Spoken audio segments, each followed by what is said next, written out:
Hello मेरे प्यारे दोस्तों और मेरे प्यारे बच्चों। आज मैं आपके लिए लेकर आई हूँ एक बहुत ही अच्छी कहानी। तो please welcome again fun with Shalini. आज की कहानी का टॉपिक है लालच बुरी बला। तो लालच तो वाकई में बुरी बला है। लालच हमें नहीं करनी चाहिए। ये सीख हमें स्कूल में, घर में, दादा दादी, नाना नानी इन सब से जानने के लिए मिलती है। तो आइए देखते हैं कि इस कहानी में ऐसी कौन सी लालच किसने की जिसका फल उसे मिला। तो चलिए शुरू करते हैं। एक कसाई अपनी दुकान में बैठा मांस बेच रहा था। उसकी दुकान में कुछ लोग मांस खरीदने आए हुए थे। वहीं एक कुत्ता कोने में खड़ा था। वह इस अवसर की प्रतीक्षा में था। प्रतीक्षा का मतलब इस इंतजार में था कि जैसे ही दुकानदार का ध्यान दूसरी ओर हो, वह मांस का टुकड़ा लेकर भाग जाए। जो ही कसाई ने हड्डी युक्त मांस का एक टुकड़ा काटा, वह जमीन पर गिर गया। कुत्ते ने देर नहीं की। उसने मांस पर झपट्टा मारा और उसे लेकर भाग खड़ा हुआ। अब भाई अगर वो पास में खाता, कसाई के पास खाता, तो पिटा भी जाता और उसको मिलता भी नहीं।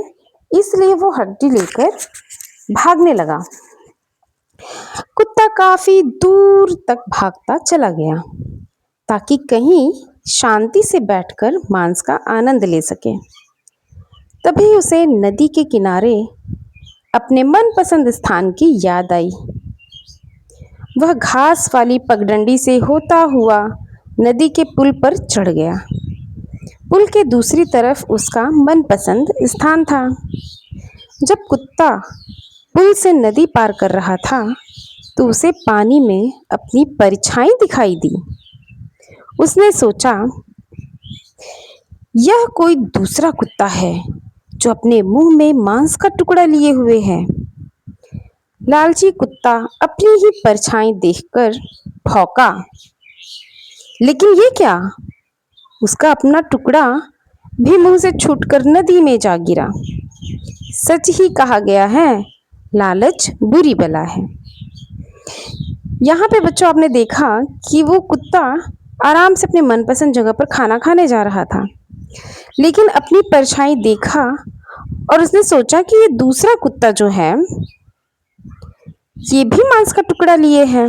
चलो इसे मैं डरा के और इसका भी ले लेता हूँ। और ये सोच के जैसे उसने भौंका, अब बच्चों बताइए आप, भौंकने के लिए कुत्ता मुंह तो जरूर खोलेगा। और जैसे उसने मुंह खोला, उसकी हड्डी कहाँ गिर गई? पानी में। और बेचारा हाथ मलता रह गया। तो इसीलिए कहा गया है कि लालच मत करो, लालच बुरी बला है। अगर वो शांति से खा लिया रहता तो उसका पेट भी भर गया रहता। तो बच्चों कैसी लगी आपको ये कहानी?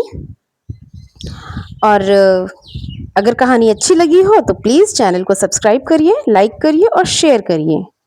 मिलते हैं अगली कहानी के साथ। तब तक के लिए धन्यवाद।